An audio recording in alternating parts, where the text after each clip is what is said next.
Good morning बच्चों। 12th class खंड का समाजशास्त्र में आज संयुक्त तथा एकाकी परिवार के संबंधों का मनोविज्ञान चैप्टर पढ़ रहे थे। इसमें आपने संयुक्त परिवार क्या है, संयुक्त परिवार की विशेषताएं, संयुक्त परिवार के गुण दोष, विघटन के कारण इत्यादि पढ़े। अब अगला टॉपिक है आपका संयुक्त परिवार का वर्गीकरण। संयुक्त परिवार का वर्गीकरण दो आधार पर होता है, एक वंश के आधार पर, वंश या सत्ता के आधार पर, और दूसरा संपत्ति के आधार पर। यानी इसमें वंश या सत्ता को प्रमुखता देकर के वर्गीकरण किया गया और यहाँ संपत्ति के आधार पर, यानी संपत्ति किस प्रकार से बंटवारा किया जाता है संयुक्त परिवार में, इसके आधार पर वर्गीकृत किया गया है। तो वंश के आधार पर या सत्ता के आधार पर मातृवंशी या मातृसत्तात्मक परिवार होते हैं, और दूसरा पितृवंशी या पितृसत्तात्मक परिवार होता है। मातृवंशी या मातृसत्तात्मक परिवार में माता इस प्रकार के परिवार में माता प्रधान होती है, माता या जो भी स्त्री मुखिया होती है उसी के नाम पर वंश चलता है और वही प्रधान होती है। विवाह के बाद वो स्त्री वहाँ ससुराल में नहीं बल्कि मायके में ही रहती है और वहीं आकर के पुरुष भी ससुराल में रहता है, और इस तरह से माता के नाम पर उसका वंश चलता है, उसी का नाम चलता है। ये दक्षिण भारत के मालाबार क्षेत्र में नायर जाति में मातृवंशी परिवार पाए जाते हैं, और खासी तथा गारो जनजातियां भी इस तरह के संयुक्त परिवार इनमें भी पाए जाते हैं। दूसरा है पितृवंशीय या पितृसत्तात्मक परिवार। जैसा कि भारत में अनेक जातियों में और हर क्षेत्रों में लगभग पितृवंशी या पितृसत्तात्मक परिवार पाए जाते हैं। इसमें पिता के नाम पर वंश चलता है और सत्ता पिता के हाथ में होती है। मातृवंशी में सत्ता माता के हाथ में होती है, लेकिन पितृवंशी में सत्ता पिता के हाथ में होती है। वही परिवार का मुखिया होता है और उसी के नाम पर वंश चलता है। और पितृवंशी परिवार भारत में सभी क्षेत्रों में लगभग पाए जाते हैं।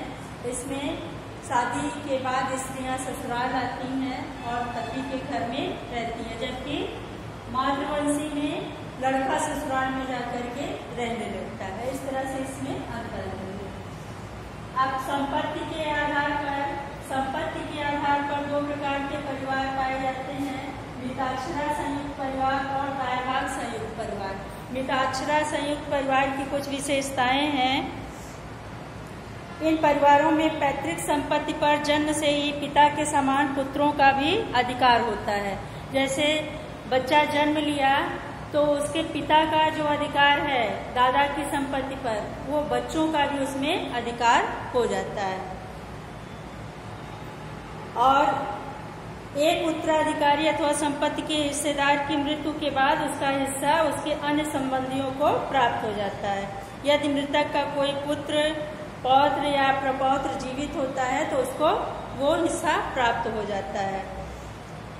यदि कोई भाई बिना पुत्र के मर जाए, यानी उसकी शादी ना हो, उसके पुत्र ना हो, तो क्या होता है, या सन्यासी हो जाता है, तो स्त्री को तो धन मिलता ही है, उसका धन स्त्री को मिलता ही है, साथ साथ उसके जितने भाई और रहते हैं उनमें भी हिस्सा बांट दिया जाता है।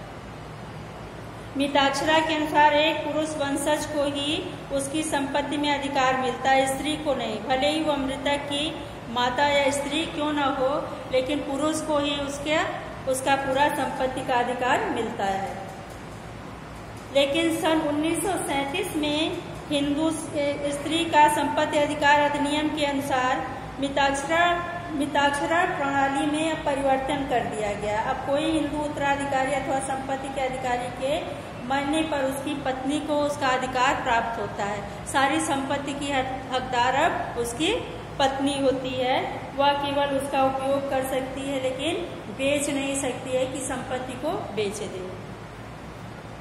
संपत्ति के विनियोग पर पिता ही धार्मिक कार्यों के लिए गए ऋणों को चुकाने के लिए संपत्ति बेच सकता। अन्य हिस्सेदार दूसरों की स्वीकृति के बिना अपनी संपत्ति को बेच नहीं सकते हैं। असम और बंगाल को छोड़कर सारे भारत में मिताक्षरा संयुक्त परिवार ही पाए जाते हैं। अगला है दाय भाग परिवार। दाय भाग संयुक्त परिवार क्या है, इसमें क्या विशेषताएं, इसकी पिता के मरने के बाद ही पुत्र को संयुक्त परिवार का अधिकार मिलता है। यानी संयुक्त परिवार में जो मुखिया है, अगर उसकी मृत्यु हो गई तो उसका उत्तराधिकारी यानी जो पुत्र है उसको उसका उत्तराधिकार प्राप्त हो जाता है। पिता के जीवित रहते हुए उसके पुत्रों का कोई अधिकार नहीं होता है। पुत्र पिता के जीवन काल में पैतृक संपत्ति में से अपने हिस्से की मांग नहीं कर सकता कि मेरा हिस्सा मुझे दे दो। ऐसा मिताक्षरा या दाय भाग संयुक्त परिवार की विशेषता है कि अगर पिता जीवित है तो पुत्र उसमें से अपना हिस्सा नहीं मांग सकता है। पिता की संपत्ति पर पुत्री का कोई अधिकार नहीं होता, केवल भरण पोषण का उसके अधिकार होता है। यदि किसी लड़की का कोई ससुराल में अगर उसको छोड़ दिया गया है, परित्याग कर दिया गया है या विधवा हो गई है और मायके में आकर रहती है तो केवल उसका भरण पोषण होता है, उसको संपत्ति पर कोई अधिकार नहीं प्राप्त होता है। दाय भाग प्रणाली के अनुसार एक पिता की संपत्ति में समांशी भाइयों को हिस्सा मिलता है। यदि किसी हिस्सेदार की मृत्यु हो चुकी है तो वह हिस्सा उस मृतक, उसकी पत्नी अथवा मृतक के उत्तराधिकारी को मिलेगा।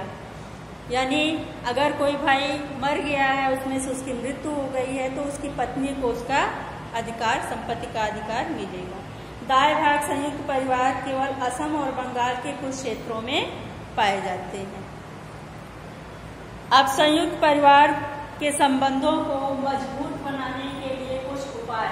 संयुक्त परिवार क्योंकि विकसित हो जा रहे हैं, क्यों विकसित हो रहे हैं? क्योंकि लोगों की सोच में, विचारधाराओं में अंतर है।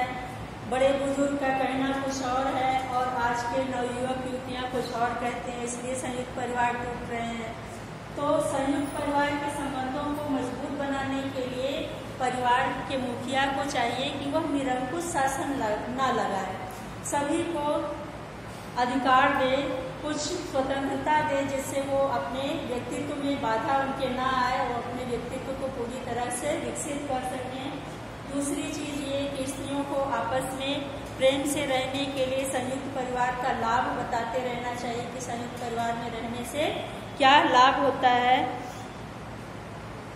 परिवार में योग्य और कुशल व्यक्ति जो अधिक धन कमाता है, अधिक धनोपार्जन करता है, उसको भी अगर समान अधिकार दिया जाएगा संपत्ति में, यानी जो व्यक्ति अधिक धनोपार्जन कर रहा है और जो व्यक्ति नहीं धनोपार्जन कर रहा है यानी नहीं कमा करके पैसा ला रहा है, सभी के खर्चे को समान रूप से देखा जा रहा है, तो जो अधिक धन कमा कर लाएगा उसमें असंतोष की भावना होगी। इसलिए संयुक्त परिवार के संबंधों को मजबूत बनाने के लिए जो अधिक धनोपार्जन करता है उसकी आवश्यकताओं पर थोड़ा अधिक ध्यान देना चाहिए, जिससे वह संतुष्ट रहे, तो संयुक्त परिवार का विघटन नहीं होगा। साथ साथ संयुक्त परिवार को मजबूत बनाने के लिए परिवार के बड़े बुजुर्गों को भी कुछ स्त्रियों या बच्चों को स्वतंत्रता का अधिकार देना चाहिए, उनकी भावनाओं को सम्मान देना चाहिए और नवयुवक युवतियों को या बच्चों को भी या जो नववधुएं हैं उनको भी चाहिए कि अपने बड़ों का थोड़ा सम्मान करें, जिससे कि संयुक्त परिवार टूटने ना पाए। और बड़े बुजुर्गों को चाहिए कि समय समय पर बच्चों को संयुक्त परिवार के लाभों से परिचित कराते रहें, जिससे वो संयुक्त परिवार को टूटने ना पाए। आज के वीडियो में इतना, अगले वीडियो में हम फिर आपसे मिलेंगे।